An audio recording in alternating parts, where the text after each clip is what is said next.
Welcome back to the Titans of Food Service podcast. Today I welcome Jaclyn Glatzer. She is the managing partner of JKG Food Services, the president and CEO of World Select Cuts, the founder of the Maize Conference, and the VP of Client Services for the Summit Group. It's a very fun conversation. I think you're really going to enjoy it. We talk all about entrepreneurship and marketing in food service. So if you have a pen and paper, get it ready. Let's go ahead and jump right into it. I'm going to go ahead and hit record. So we are live. Jaclyn, welcome to the Titans of Food Service podcast. I'm really excited to have you on here today. Welcome. Thank you so much. Glad we could make this happen. Of course. So why don't we start off maybe a little background on yourself, how you got into the food industry, and kind of the steps along the way. Sure. So that dates me back a couple of decades. I actually fell into the food industry. It's not anything that I ever expected to be involved in. In fact, I went to school and all of my kind of college internships, so to speak, were in media, television, broadcast. I thought I wanted to produce the Emmy Awards. That was my dream job. And I found myself moving to Atlanta to work for CNN. A night before I got to town, I got a phone call from a person with knowledge of the program that I was about to join, letting me know that the program had been put on perpetual hold. And did I still want to come to Atlanta? And I said, well, I just had my goodbye party and my car is all packed up. So it would be really embarrassing if I stayed in New Jersey. So I'm coming. And I relocated myself down south.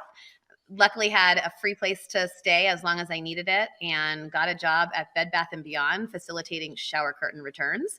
About 6 weeks, feeling my brain cells die every single day, I thought I have got to figure something else out, and jumped on monster.com, which is where you found a job back then, and ended up with an entry-level position at a marketing agency. And the account that I was placed on was the Kellogg's account. So literally first job, fell into it, placed me squarely with food, and I never left. All right. Where did you go to school? You mentioned you had a broadcast journalism degree. Well, my degree is in communication. I did a specialty focus in broadcast journalism because the school didn't offer that specifically. But I attended Cornell University in Ithaca, New York. Wow. And graduated in 2000, and then had a really fun stint as Bob Costas's assistant during the Olympics when they were in Sydney, Australia. So I did that for a little bit, working for NBC as part of that broadcast, and then moved to Atlanta that January. I don't think Sydney, that was not his pink eye year, was it? That was the year that everybody thought his hair was red. The lighting in the studio, everybody thought he had dyed his hair red. What was it like working for him? He was fabulous. I really value working with people who are passionate and really good at what they do.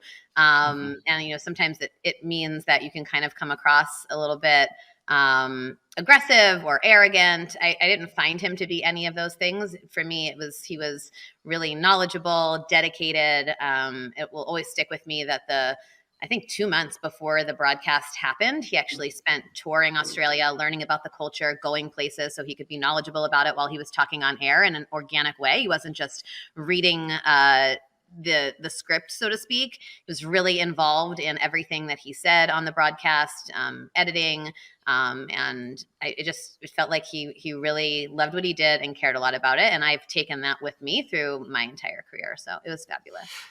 Yeah, he seems like a great man, and I know he is their go-to guy. I mean, for all sports and Olympics, and I've enjoyed listening to him and watching him over the years for sure. So you get into he was a good first reference for a job too, especially as I was getting into something that I knew nothing about. I think I only got the job because I can imagine the guy wanted to call my reference. Did he impart any wisdom on you? I know you were mentioning that, just kind of watching him work, you took away some things, but anything kind of directly that, has really resonated with you and you still use today? I think it's just learning by osmosis. Like I said, you just watch a leader in action, someone who is passionate and good at what they do and clearly in the right job for them. And I think that in and of itself is inspiring. They think the cliche is if you do what you love, you'll never work a day in your life. I 100% feel that way about my career trajectory and where I am today. People say to me all the time, how do you do all of those things? And it's because it doesn't feel like I'm doing them. It just feels very natural, fun. It's what I love. And I think I probably took that from him. Also just the team dynamic, everybody knew what their job was and was all against this big production to get the job done. And everybody had fun. I mean, at the end of the day, we're at the Olympics. Yeah, that's a good point. That's a good point. My alma mater, I went to Chapman University, and the film school, the Dodge Film School there is a big deal, and it rivals USC locally, and I think Columbia has a good film school as well. And I've got a good friend that went through the broadcast journalism program, and she got to move out to Texas and worked at some of the stations there, and then moved back to LA and worked at a station here. And it was always so cool to see her on air, and she did the weather, just different. I was a business major, but those film students, I mean, they were dedicated to their craft, and one of the people that graduated from my school went on, it was two brothers, and they were the ones that produced Stranger Things. So the school has had some nice accolades over the years, but I've never met outside of it. What's that? Yes, that's right. That's right. That's right. But I've never met somebody in broadcast journalism or had an interest in that outside of the people from my school. So that's really cool to know. Yeah. When you got into marketing and you started working on the behalf of Kellogg's, what did that look like? So my first job, I mean, it was trying to figure out what toy to put into the cereal box to align with the licensed property that Kellogg's was associated with that particular quarter. My accounts, I worked in account-specific marketing, and so it was more on the retail side at that point. Kroger, I think, was the biggest one. I worked with some smaller chains down in Texas, et cetera. But it showed me just a whole nother way to be creative. And that was really what it was about for me when I hopped on Monster and I was looking for a job. It was about, well, how can I maximize these skills I have and what I really love about television broadcasting, but maybe mitigate some of the things I don't love, like working not long hours, but weekend hours. A lot of times you'll work on a big project for broadcast television and then breaking news happens and it doesn't even make the air. So that was always a little bit deflating. So what I found and it was, the agency is called Summit, and I now run the team there today, 22 years later, which doesn't happen very often. Yeah.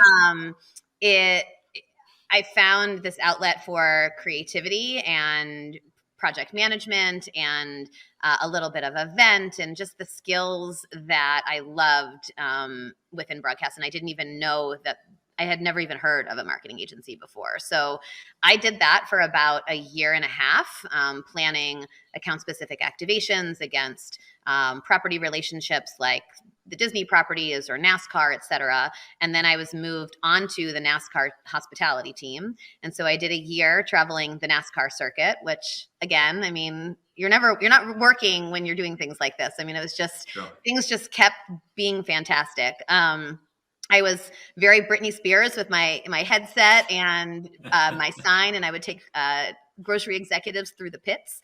Terry Labonte was their driver at the time, and we would introduce folks to him. We did the whole suite hospitality. That stint just taught me go, go, go.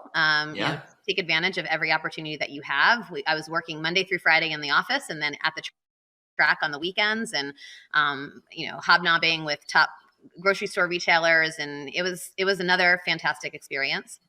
That then led me onto the Kellogg's food service team. And so that was my first introduction to food service. And there I never left. So from that, I worked on the Kellogg's account for another couple of years.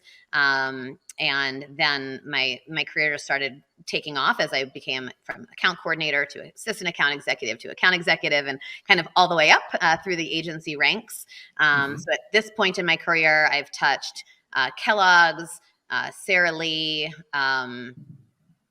Barilla, Segafredo Coffee, Bell Brands. I work with hand in hand with Australian Beef and Lamb, which is the commodity board for red meat from Australia, which has taken me into another whole career trajectory. So at this point in my career, I'm all in on all things food service on the agency side, and my team is essentially an integrated marketing arm of companies whose food service departments aren't as robust, and they need that agency to kind of be their, I say, arms and legs or extra hour in the day that you always wish that you have. Right. I don't know if you've ever heard of the company, the marketing arm. I don't think I have. No. It sounds somewhat similar to their marketing company, and a good friend of mine works there. And what he does is pairs large brands like Procter and Gamble and all of their affiliate brands to athletes and influencers. So he gets to, like, he just went to the NFL draft last week, and he gets to go to the Super Bowl activities and gets to meet all these really, well-known big time athletes and some of the influencers. I'm like, dude, you got the best job. It sounds so fun. Right. And he loves it. So you were mentioning something about Australian working in Australia. Tell me a little bit about that, because I was reading through your bio, and I believe you started a company called, is it World Select Meats or Cuts? Yes, World Select Cuts. Tell me about that. Yeah, so I'll take a little bit of a step back. So working for the agency since 2001, in 2016-ish, I was sensing a lot of my clients asking me for assistance helping them access the lodging segment specifically, seeing that it has huge growth potential. We've got our GPO contract, or we're never going to get a GPO contract. We don't want one, but how do we get through at the property level with hotels? Looking around at all of the options that were out there, and there were some at the time. There were some publications that targeted hotels. There are some conferences. CIA still does a great one that targets the lodging segment, but more at the executive level. There was nothing that was singularly targeting hotel property level chefs to help achieve sales success. So we shopped. My colleagues and I tried to shop the concept around to other folks that were running conferences at the time. You should do this, or you should start inviting hotel chefs to this conference. People want to reach them, and no one was really interested in doing it. At the time, one of the key publications was just shutting its doors. Another one was kind of keeping its feet on the ground. My conference friends were saying they had enough to do. They didn't need more. And it kept coming back to, you should do it. Right. I thought, oh, good gracious. That's all I need. I had two little kids at the time. Do I really need this? But I'm not really one to like to say, I don't know. I like to figure it out. So when my clients kept asking about it, and we couldn't find someone to do it, I got together with my two current business partners today, and we said, you know what? We can do this. We know what we're doing. We're smart. We're gutsy. And that was my first, albeit smaller, entrepreneurial journey. So in 2016, we incorporated what is known as JTA conferences, which operates as the Maize Conference, myself and two partners. And we started the industry's first conference uniquely for hotel property level chefs. And that is still running today. We took a 2-year hiatus during the pandemic. It wasn't really a time to be running conferences. We went online and did some virtual encounters just to keep people feeling as if they were part of the Maize family. And then we were back at it in person last August, and we'll be back in Atlanta again this coming August. So I think that, just to get back to your initial question, gave me this taste for being in business for myself, being entrepreneurial, taking a jump, saying yes to things, and trying things that are uniquely outside of the comfort zone. So then a couple of years later, when another colleague who I was working with on the Australian beef and lamb business came to me and said that they thought there could be opportunity to help make lamb more accessible and approachable for the U.S. population by turning it into a sandwich deli meat, which had never been done before. I thought, Wow, you're right. And yes, we can do this. We can do this together. He was a bit of the big idea guy. I'm much more of a nuts and bolts, let's get it done. Yeah. And so with the idea and a couple of other key folks in the industry that we're associated with by our side, we incorporated in December of 2019. Also, not the time to start a company right Yeah, it's before tough. the little pandemic. But we incorporated in December of 2019 World Select Cuts, which operates as the brand Aussie Select. And we are bringing to market the country's first lamb charcuterie items. We have 2 lamb hams and a lamb pastrami. So again, my career sort of took me in this trajectory because I'm working with the Australian lamb industry through the agency. I became really interested and intrigued by the production systems and the farmers and the charter to drive preference and awareness of Australian lamb. Threw on that entrepreneurial hat and spun it into its own company. So today, I run the agency full time. I have the conference, Maize, and then I am also the CEO and founder of Aussie Select. Okay. All right. I love that. Yeah.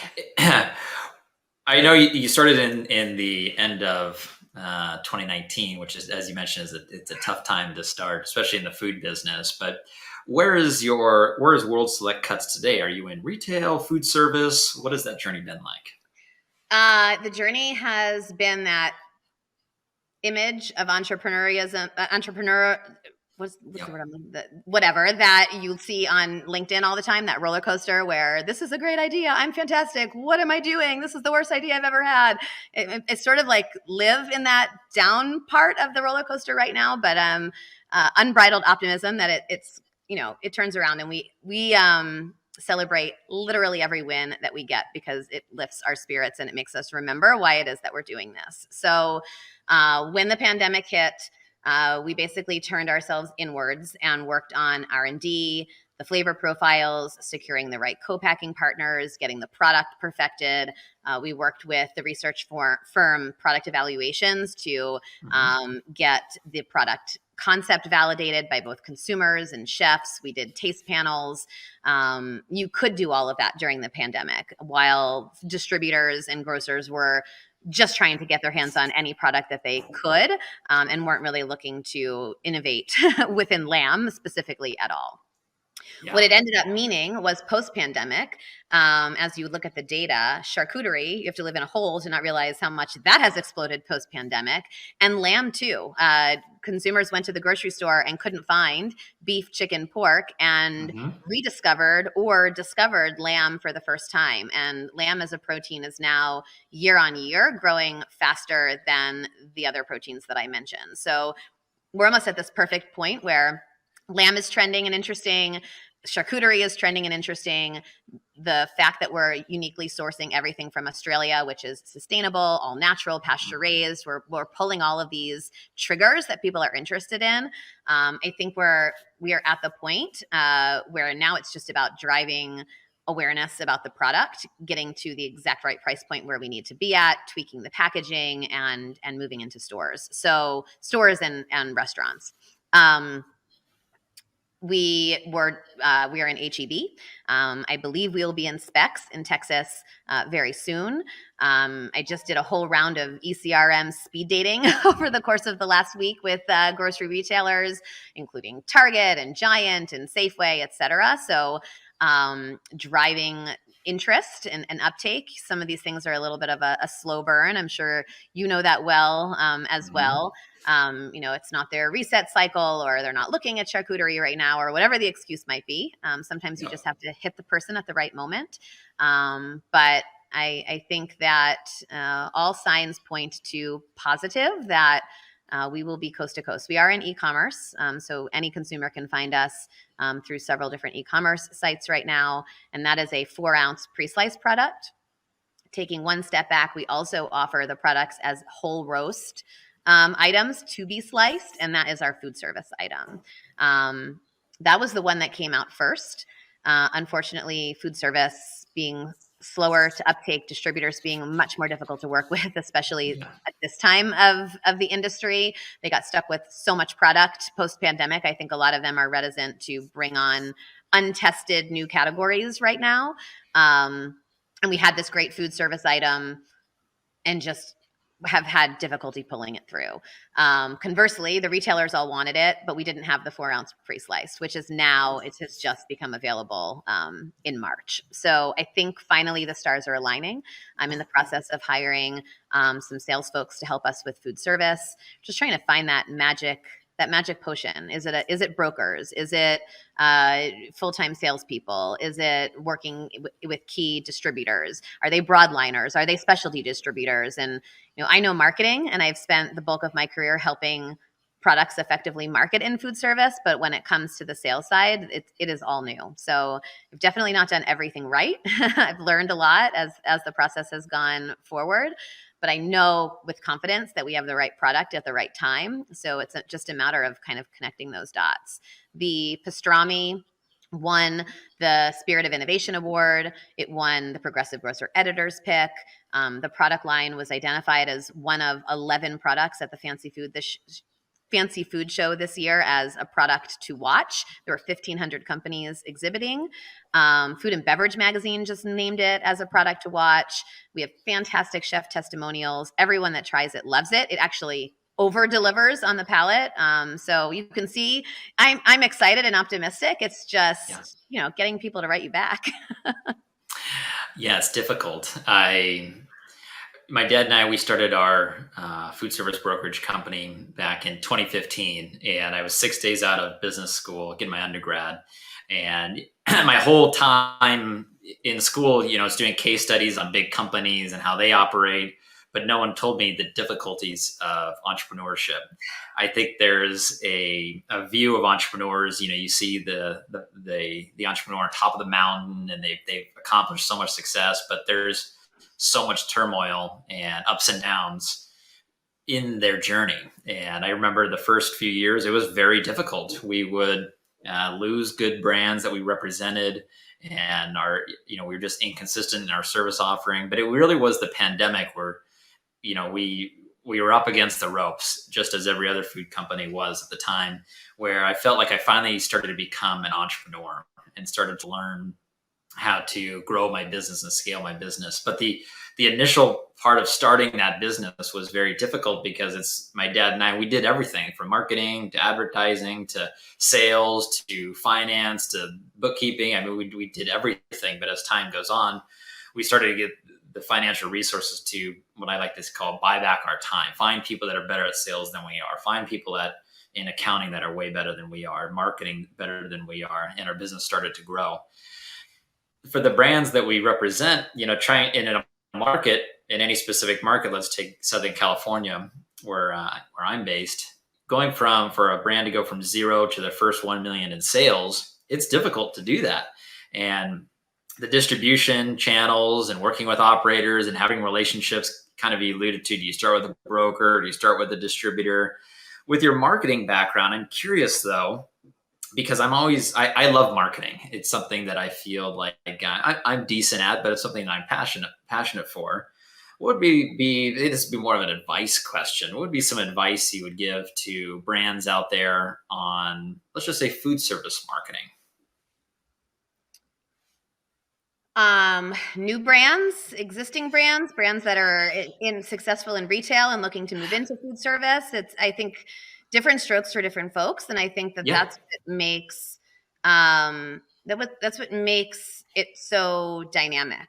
There is no one answer. There is no one size fits all. I pride myself, my team prides ourselves on really listening to who is the brand, where are they looking to be, what is their unique value proposition, and what is the right path in.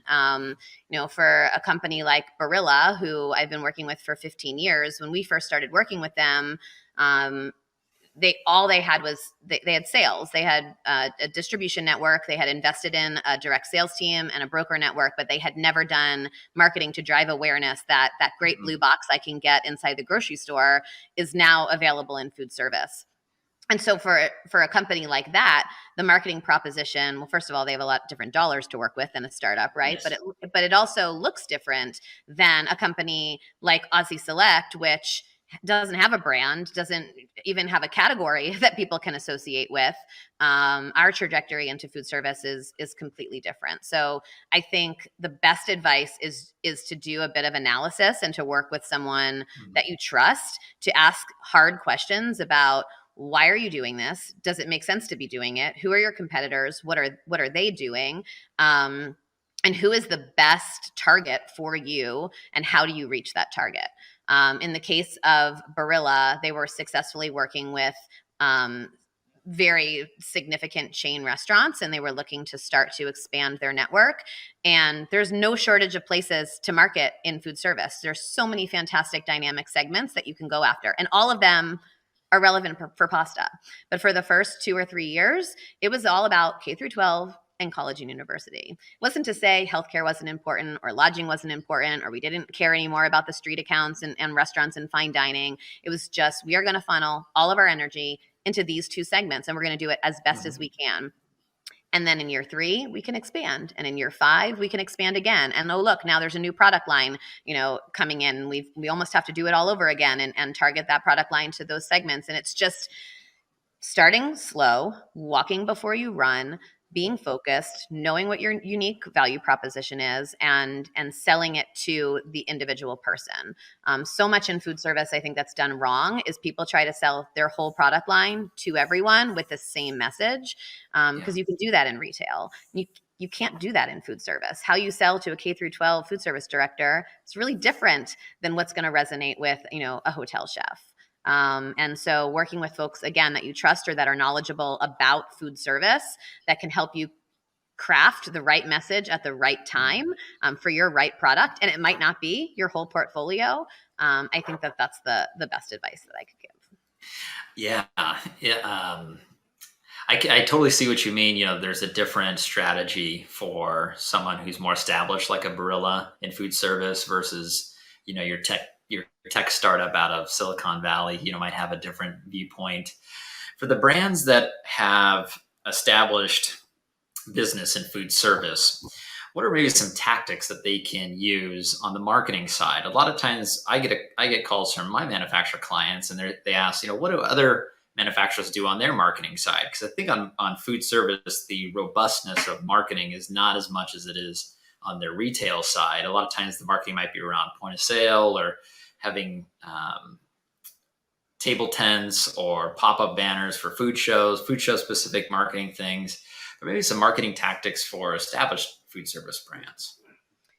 So food service is a relationship business. So I am all about putting your brand into the hands of people who can then influence others to love your products. So tactics that I love are events. I like custom events, curated events just for the brand.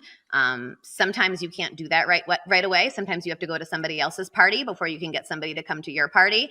But with a long-term goal of holding these, custom curated events, any opportunity that you can have to put your product into somebody's mouth, watch their reaction, and answer questions about it live, which is what was so difficult about the pandemic and food service, right? Because so much of that died away. But I do love events. I am also an early adopter by nature. I like to go into the uncrowded spaces.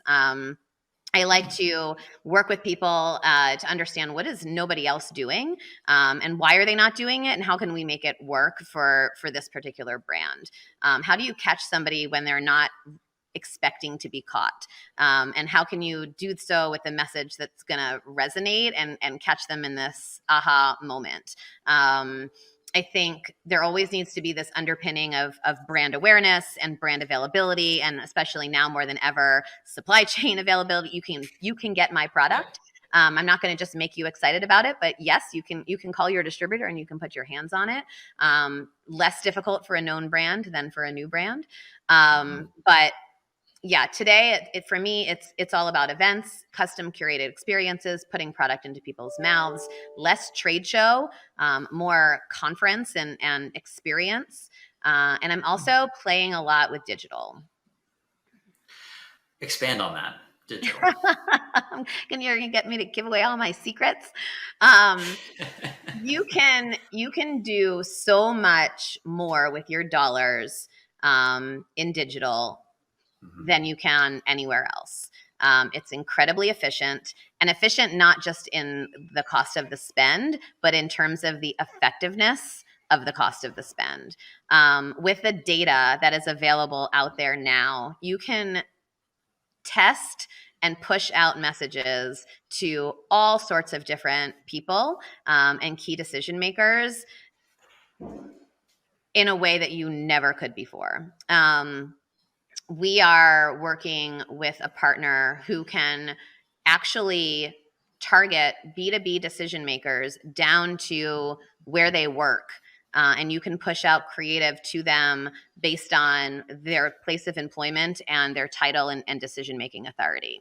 Mhm. Um, and I just think that that's fantastic. I mean, it's not just about a particular city anymore. I mean, you're talking about the perimeter of a particular building. You can use data to say this person who has a purchasing title has entered this establishment 4 times for more than 5 hours a day over the course of a work week. I bet they work there. And therefore, they're the person that I need to target with this message that this product is available. And because I know where they work and what they do, I can actually get them this particular message and try to generate a sales lead out of it. And I just think that's great. And it's nothing that we could ever do before. You're speaking my language for sure. I love your innovativeness in our business, in the food service brokerage business. It's really been in a lack of words, kind of like a door to door sales go to market strategy. There's the term dragging the bag, which is very common in what we do, and going restaurant to restaurant or chain to chain or casino to casino. But there's so much opportunity online, and I think for your dollar, as you're mentioning, does go a lot further. And I've definitely played with the idea of giving operator data to my manufacturer clients and then building cold email funnels to those with content curated specifically to those types of operators, whether it's pizza restaurants or Irish pubs or things like that. And I think it's definitely the future. And I think there's a lot of disruption that can come to the food service industry. Everybody's has always been saying, Amazon's going to come into food service, but I think there's a much bigger play forming on the digital side. And um, you can even create ads now on LinkedIn and Facebook to go directly to your target consumer and determine, what the cost per click is for them. Is it something that they'd be interested in? So it's really fascinating. I'm running an Aussie Select LinkedIn acquisition campaign right now, and it's typically I think $4 to $5 per click, or that you're getting, and we're hitting 75 cents, 60 cents. It's just amazing, and it just revalidates people are interested in this product. They're interested in learning more. You can then use that data to sell back to the grocery retailer, to the food service operator, because it's meaningful. And I don't think that dragging the bag will ever go away, but isn't it so much more valuable to drag a bag that people recognize or have heard of, or can say, oh my gosh, I just saw your ad last night while I was sitting on the couch watching Netflix, than to show up with a bag and somebody say, I've never heard of you. So, it's so critical to be integrated. You've got to be driving awareness while you also have product availability, while you're also working the relationship. And really, you need to be doing all of those things simultaneously in order to find success. It's not enough to just do one. I mentioned events. I'm super passionate about events. We are very, very good at them. And I have a really pride-worthy network of folks within the industry that I think now believe in the events that we do and trust them and do show up, which makes them, of course, even more valuable. We host an event at NRA, which will be in a couple of weeks here in Chicago. And it's a brunch, Sunday morning, 9:30 to 11:30. And it's always a success. And we have 10 sponsors who come in at a very low cost to be able to be in the room and serve their food to the operator attendees who will be there. But again, it wasn't enough just to have an event at NRA, right? Anybody can have an event. In fact, many do. Yep.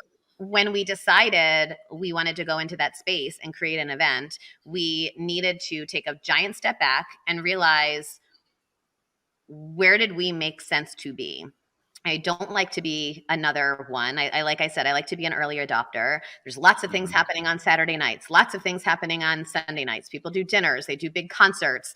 Our event was never going to be a $250,000 experience at the House of Blues. And I didn't really want that.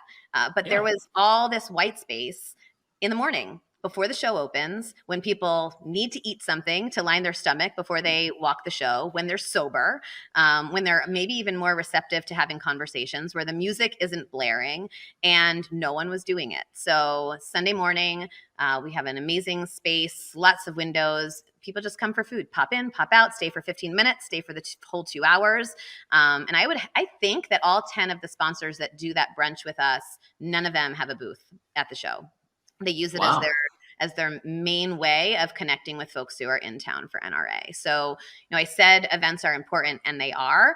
I think they need to be the right event at the right time, and they need to be purpose driven. It's not just enough to, throw up a flag and say, come to my party. Yeah, you have to deliver exceptional value if you want to disrupt, you know, it gets stopped. Especially the NRA, as you mentioned, there's other events happening, especially in the evening time. If you want to get someone to stop and come in, you have to be uniquely different and deliver a lot of value so that they come back next time too. For those listening, how would they find this event online to sign up, or is it just a show up? How does it work? Yeah, so it's invite only. So you have to be invited by one of Okay. the sponsors. All of my sponsors are allowed to submit as many invitees as they want to, and then it's first come, first served in terms of the amounts of space that we have for the brunch. So at this point, we are sold out, which is again a nice feather in the cap to be sold out on such a busy weekend. 2 weeks before the Yeah. conference happens, just with a great representation of colleges and independent restaurants and chains and non-com national accounts, et cetera. All will come through the doors of the brunch. So it's fun. I'll fly in and host the brunch and then get the heck out of there, because that city is crazy during NRA It weekend. it really is. I don't know if it's the biggest event. I'm sure there's other industries that have events that are just as big, but the cost of a hotel is through the roof for a night, and Yeah. it's a great event, and I know it's our industry's biggest, or if not one of the biggest events that's put on. The other thing on relationship building that I'll Yeah. elaborate on, that kind of takes you a little bit away from events, is I always encourage my brands and boards that I work with to leverage their customers to sell for them. And so several of my clients have their own ambassador teams, chef influencer panels, whatever you want to call it. A group of people who believe in your products, who use your products, who you can use for testimonials. Sometimes they can be run in advertising. They do recipe development for you. They can influence packaging design, R&D, progress. You have to treat these folks well, and for it to feel organic, they need to be true believers. So again, don't just hang the flag and say you six are going to be my ambassadors. It has to be meaningful, as does anything really that you do Mhm. in marketing, for it to be believable. But if you have a brand, a trusted brand, like you were asking about before, that has a great set of customers, use those customers to your advantage. So many of them like the podium. They like the opportunity to do something a little bit different. Oftentimes, they are very proud of their association with you. We have some chefs for some clients that every time that they travel, they post on Facebook with their swag. I don't know if Yeah. I can name drop her because she's so fantastic, but Tamara Scroggins, um, she was with Sizzler. She's no longer with them anymore. I'm now gonna Yeah. kill me. Where the heck is the name of her? She works Heart House. Heart House. She works for Kevin Hart's Yeah. QSR. Art house.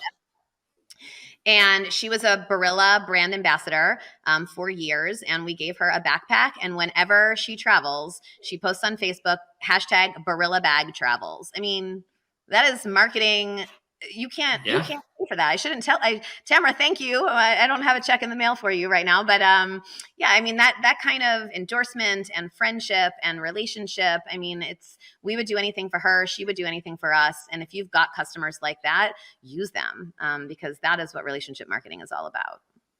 Yeah, totally. I think back in the day, Gatorade would pay millions to Michael Jordan and Mia Hamm to do a commercial. And now brands of all different sizes can afford, like a micro influencer or someone who's well connected, like a Tamara Scroggins with her demographic, or with her people that follow her on whatever social media channel she's on. So it's really cool, and it allows brands to be disruptive, to come in and be different and think differently. I really enjoy that landscape. It makes it a lot of fun. It does. And at the end of the day, we're all people. We all like to Hmm. be recognized. We all like to be a part of something. And what what I love most about this industry is we're in the hospitality business. We're Hmm. good people. We're fun. We're friends. We enjoy seeing each other. I don't show up to a conference and see other agency folks there and say, "Oh, it's my competition." They get the same hugs that everybody else gets. I mean, I think it's such a good industry to work in, and everybody moves around. And somebody that may not be relevant to you today could be relevant to you tomorrow. So be nice to everybody. It's an industry that you don't pick this industry; it picks you, and it's 100%. impossible. I'm going to use the word impossible to get out of it too. Once you're in it, you're in it. And so, my dad has always taught me, don't burn a bridge, especially in this industry, because you never know, that person might go to a company that you're going to want to work with in the future. 100%. It's very tight knit for sure. Yes. And when people come over to food service from retail or a different part of their career, I always tell them it's going to be the best thing that they've ever done. They're going to wish that the past didn't exist and they were only with us in this crazy food service world always. Yeah. And similarly, when people decide they need to stretch and leave food service and try something else, I give them a really hard time. I know, right? And a lot of times they want to come back. Always. What are some of the changes that you'd love to see in the food service industry in the future? Oh goodness. What hat do I want to wear to answer this question? Um, what changes do I want to see? I think my biggest frustration, honestly, and it's personal, but it's probably transcends me to many, is I think our current distribution environment is really, Mhm. really difficult. Okay. It does not beget entrepreneurship. It doesn't beget innovation, um, differentiation. It's not built for that, and that's by no fault of their own. That that's efficiency and their own business that they have to run, but. Um, trying to navigate distribution is really, really hard.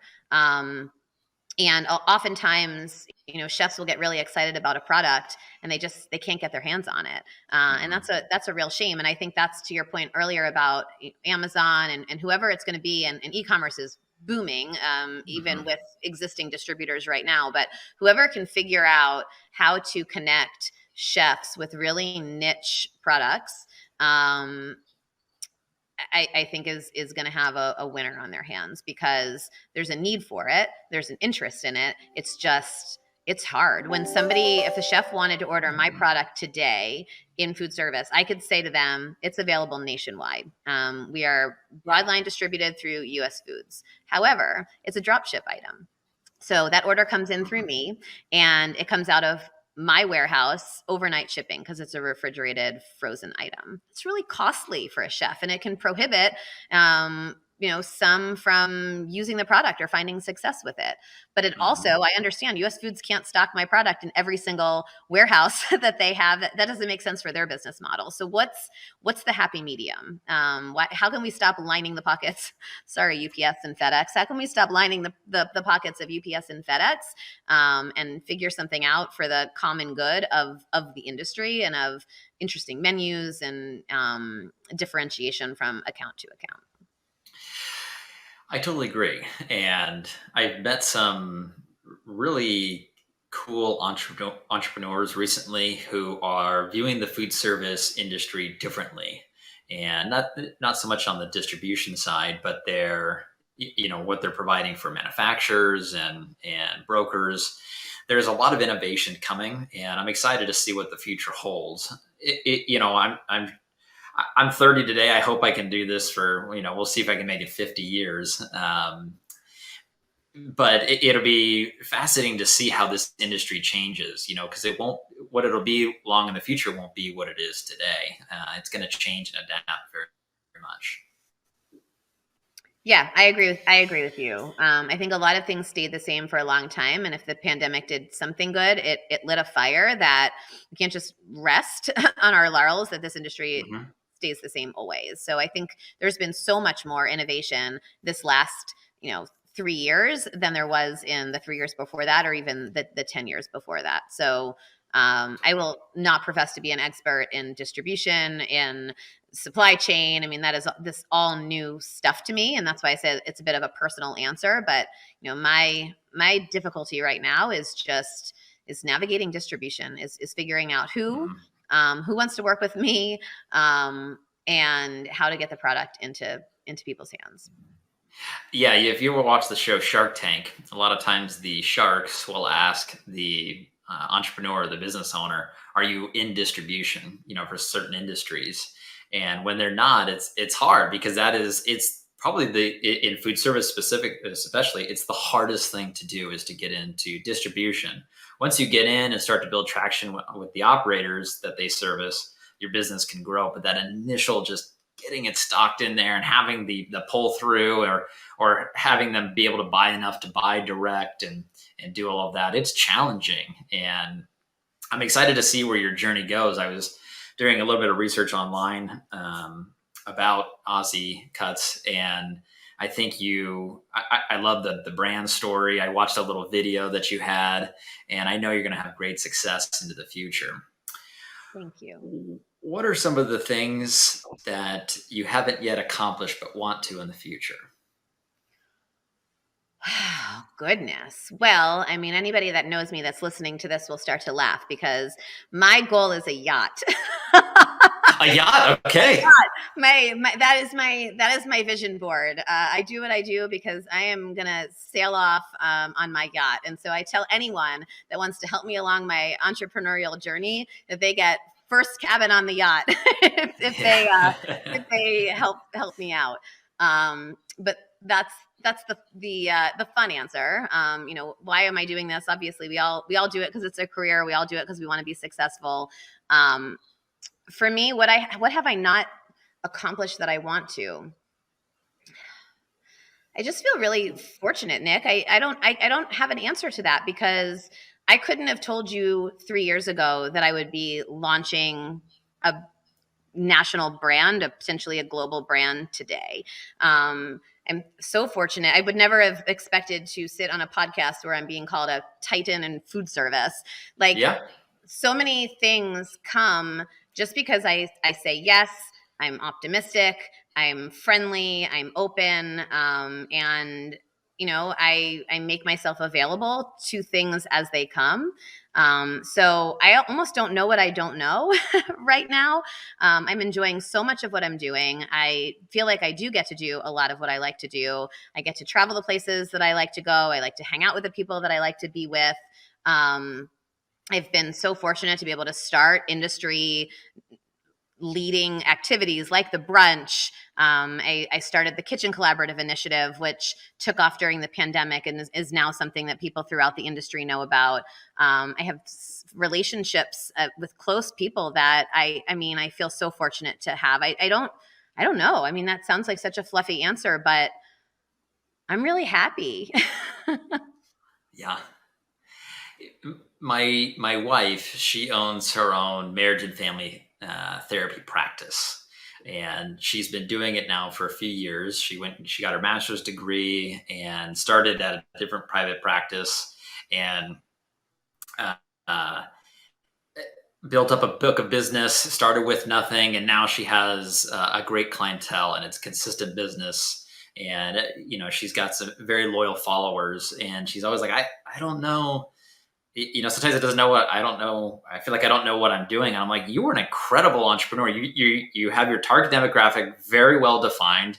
Your marketing efforts are great. You get repeat business. You have raving fans as customers. So whatever you're doing, just keep doing that. And I think just listening to you and reading a little about your story, you're pushing the status quo. And I think that's what will definitely make you successful and has made you successful. And I'm excited to see where you go from here. And maybe we can connect at the NRA. But I just wanted to say thank you for joining me here on the podcast. I always take away so much from doing these episodes. And when I first started in food service, my dad said, there's no books on that you can read on how to be successful in food service. So that was one of the reasons, the catalyst why I started this podcast. And I just wanted to say thank you for coming on, telling your story, being vulnerable, being open. And it's truly appreciated. Oh, yeah. No, thank you so much. It was absolutely humbling for you to reach out and ask me to be a part of it, especially when I look at the list of other folks within the industry who I adore and idolize that you've spoken to be in their ranks. I'm a little bit like your wife. I suffer from a bit of imposter syndrome myself. And sometimes it's like at one point, somebody's going to wake up and realize that she does not belong doing what it is that she's doing. I'm going to keep doing it and I'm going to keep having fun. Good. Thank you so much, Jaclyn. I really appreciate it.